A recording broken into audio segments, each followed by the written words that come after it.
Hello, everyone, and welcome to Group 3's presentation. My name is Vamik Hassan, and if you look around in class, then you'll probably see me looking all excited, unless you're not in class, in which case it's kind of awkward.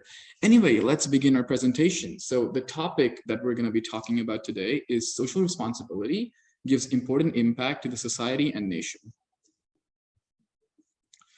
This is going to be the table of contents. These are the major topics that we'll be discussing today.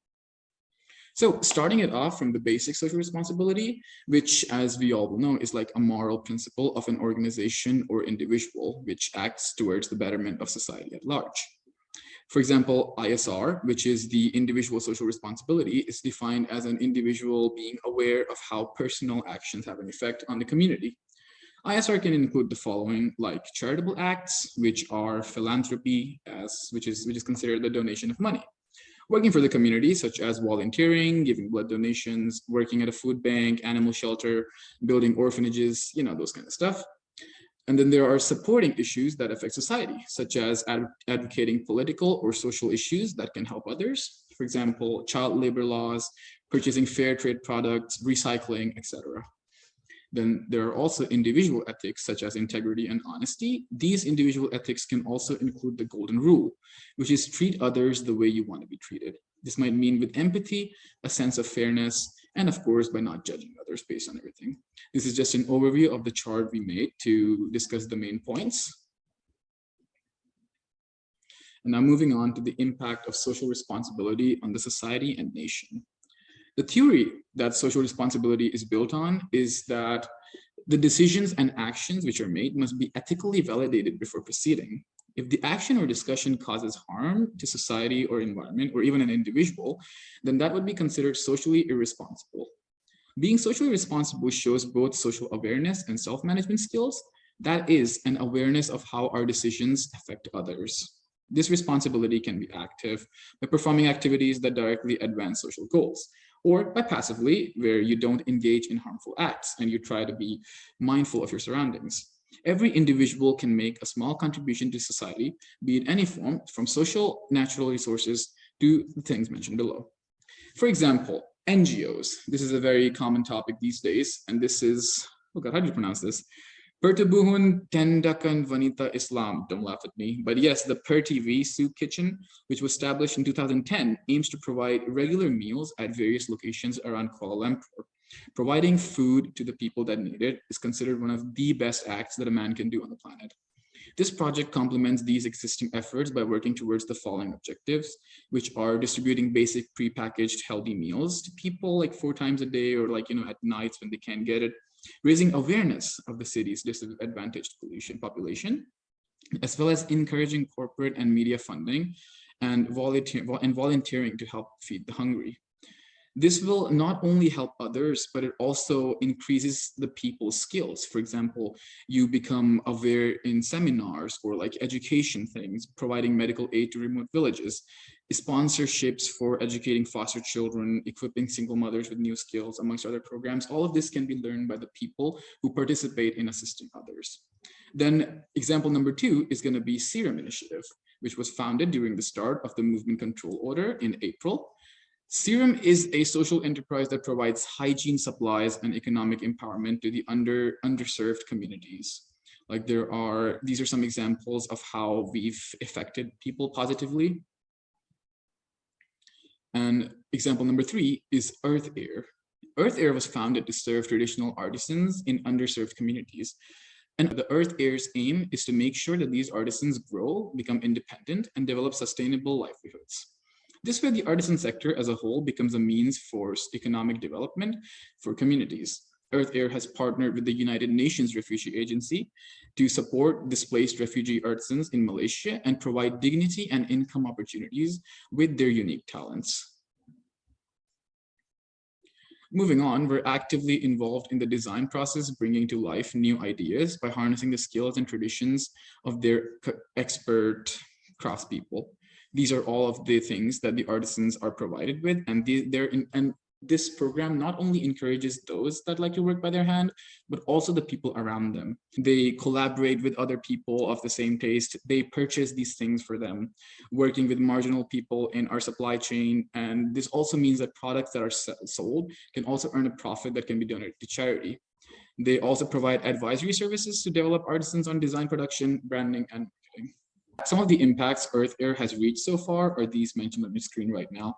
Like more than 500 artisans have been impacted by this. Their income, which is generated, is $500,000 ringgits, and more than 2,500 trees have also been planted. So this is like a huge milestone compared to what has been done before. And our job is to just encourage this kind of behavior. Anyway, my part for now has been done, and my friend Anika is going to be taking over from here. Hi guys, I'm Anika. I'm going to be talking about the corporate social responsibility. So CSR is when a company goes beyond the expected social requirements for their clients.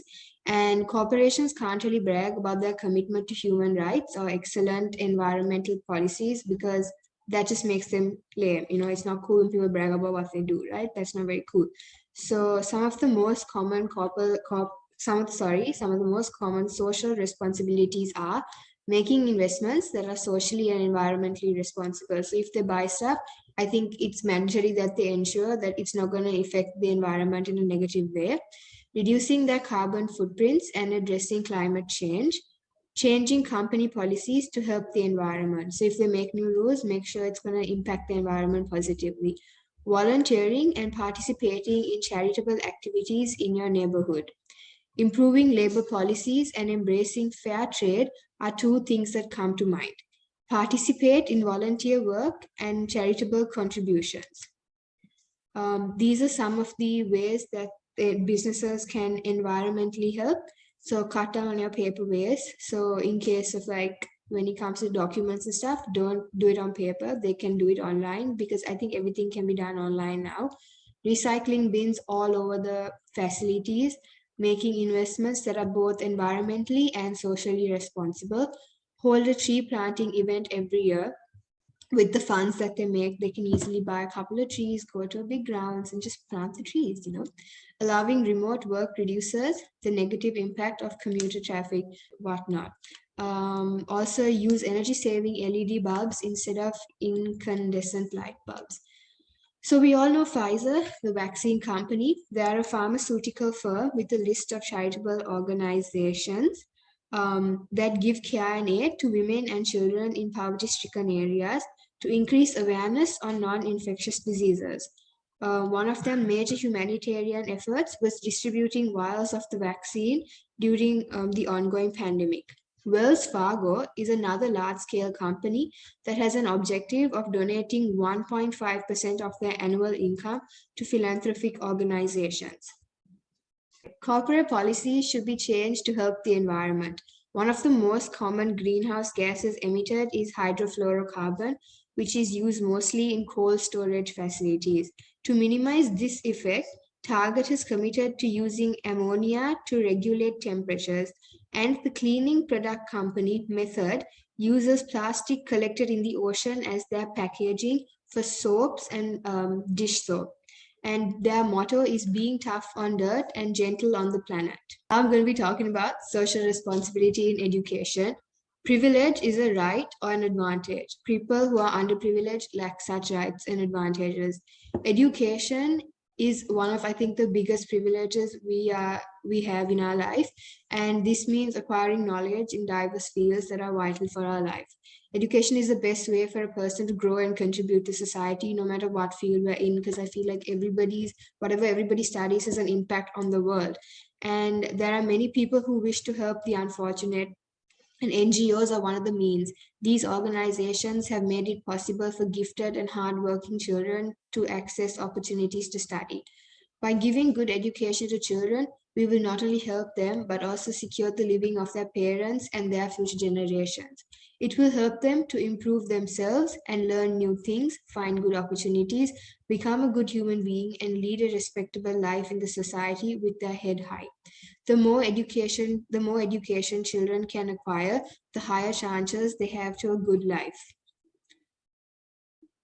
Social responsibility means that a person has a responsibility to work and cooperate with other people and organizations for the benefit of the needy and underprivileged.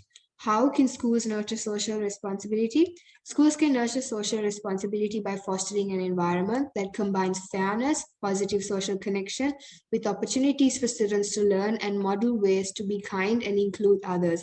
For example, teachers can encourage students to feel responsible for their actions, help others in need, and seek assistance when in need. So financial aid, there are several types of financial aid, such as grants is a form of financial aid that doesn't have to be repaid. Scholarships, many nonprofit and private organizations, such as I think the Jeffrey Chia scholarships and whatnot.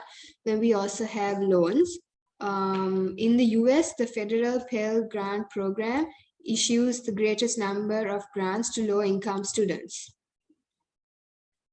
Some NGOs helping in education. So the most famous ones are the Khan Academy. They're an NGO providing free access to high quality learning.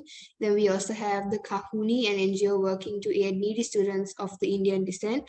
Then we also have the Malaysian Islamic Youth Movement, ABIM, the International Youth NGO Relay International, which has been working on education projects in parts of Malaysia. Free education by the government. Every person has the right to education. Free education is fundamental in guaranteeing everyone has access to education. In Malaysia, 11 years of education is provided free by the government, primary and secondary schooling. It is not compulsory, yet 99% of all 6-year-olds attend the primary school and 92% of all students go to the upper secondary schools. How can we help the underprivileged in education?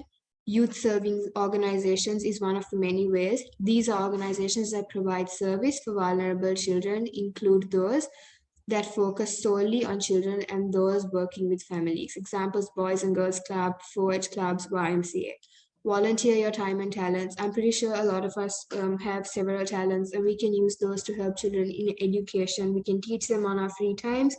Host a fundraising event for a nonprofit youth serving, and you can start a nonprofit tax-exempt organization that expects tax-deductible donations to support you with your work. Hi, I'm Zafrin, and I'll be talking about carbon dioxide emissions affect society and the nation. So first of all, we all know what is carbon dioxide, but it's a basic thing, but it's very important for the environment. Carbon dioxide. Carbon dioxide is an important greenhouse gas that helps to trap heat in our atmosphere. Without it, our planet would be inhospitably cold. Increase in carbon dioxide concentrations in our atmosphere is causing average global temperature to rise, disrupting other aspects of Earth's climate. For example, combustion, whether in the guise of wildfires, as a result of flash and burns agricultural practice, or internal combustion engines, produces carbon dioxide. So what is the impact of carbon dioxide emissions? The increase in carbon dioxide level has major impact in terms of climate and environmental change. These exacerbates the Earth's greenhouse effect. So next up we have, as a responsible nation, we have some responsibility to reduce the carbon dioxide. We all know when we breathe in, we inhale oxygen and we exhale carbon dioxide. And for this responsibility, you don't have to stop breathing, of course, but we can do some points, some basic responsibilities. Those are, for example, bring in more talent and develop more high-tech ways to improve the situation, change the industrial structure and reduce the output of primary products, try to build some high-tech industries, light industries and service industries, change the energy use structure and reduce the use of coal, gasoline, fuel and other resources, use as much energy, green energy as possible, such as the nuclear power generation, wind power generation, solar power generation, and so on. New energy power generation does not produce any carbon dioxide emissions, which can greatly reduce carbon dioxide. So each nation can increase forest cover and reduce deforestation, because forests are an important tool for absorbing carbon dioxide and producing oxygen. Next up, we have reducing unnecessary waste, because every item generates carbon dioxide during the manufacturing process. And if you buy place, you will also reduce carbon dioxide emissions. If you want to go out, it is recommended to use bicycle, new energy vehicles, public transportation, and other means. These vehicles can effectively reduce carbon dioxide emissions compared to those gasoline burning cars. Participating in tree planting activities when you have time, each tree contributes to reducing carbon dioxide emissions. Okay, so next up we have Free Tree Society, which are like the environmental NGO which helps spreading stewardship. So we have the engagement by planting the trees. We can contribute with regarding these 4 points, 4 main points, which are the waste management, harvesting, biodiversity, and of course, gardening. So next up, we have the examples of Free Tree Society, which is known as Knowing Climate Reality, which takes 30 to 45 minute sessions, which means the learn the science, impacts, and solutions for the climate crisis. Next up, we have giveaway days, get a tree, which is for people from all walks of life. Next up, we have planting the environmentally friendly lands. So now we have the current results. So the current results in some public awareness campaigns, there are capacity building workshops, tours and volunteer sessions. They're educating always. Thank you very much, Jeffrey. Now, my name is Abdul, and I'm going to start with water scarcity. So first of all, people don't know that water is actually very scarce because we have a lot of water in the earth, like around 70% of the earth is covered with water. Hence, one can easily make a mistake thinking that we will always have more than enough. But it's not that simple because water we drink, bathe in, and use in farming, etc., is known as fresh water, which is very rare. There's only 3% of fresh water.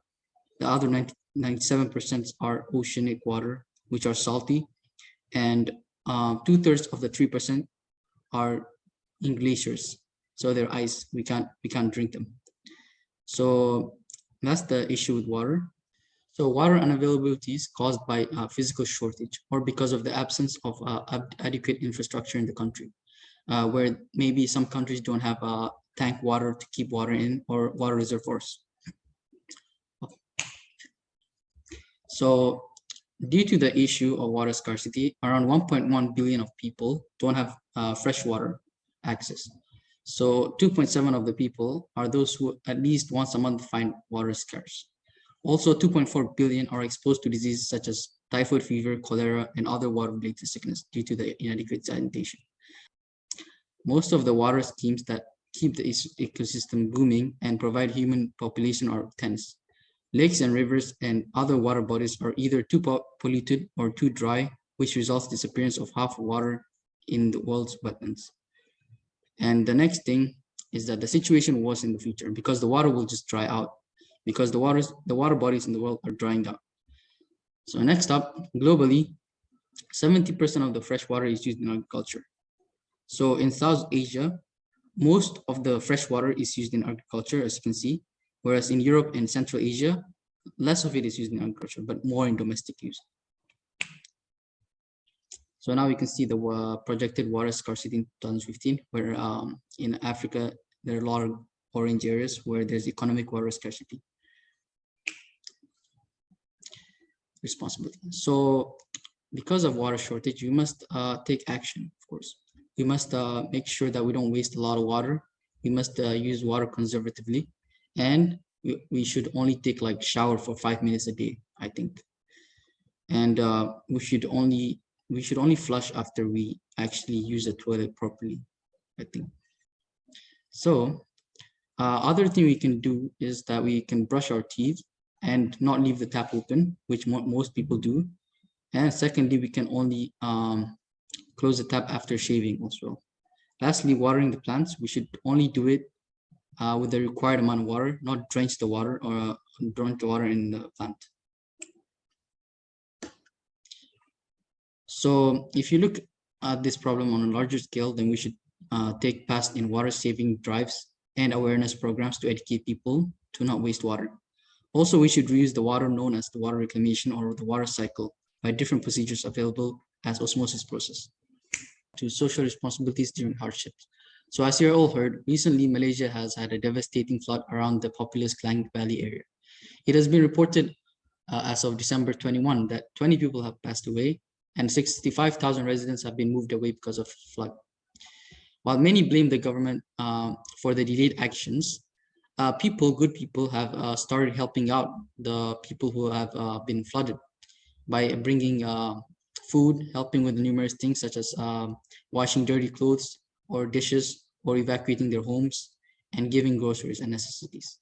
This act itself is known as the social responsibilities we feel when our nation is taking a toll, and we have to help them out somehow. For example, housewife Ika Fikris, 29, said she was prompted to offer laundry services after seeing the aftermath of the floods.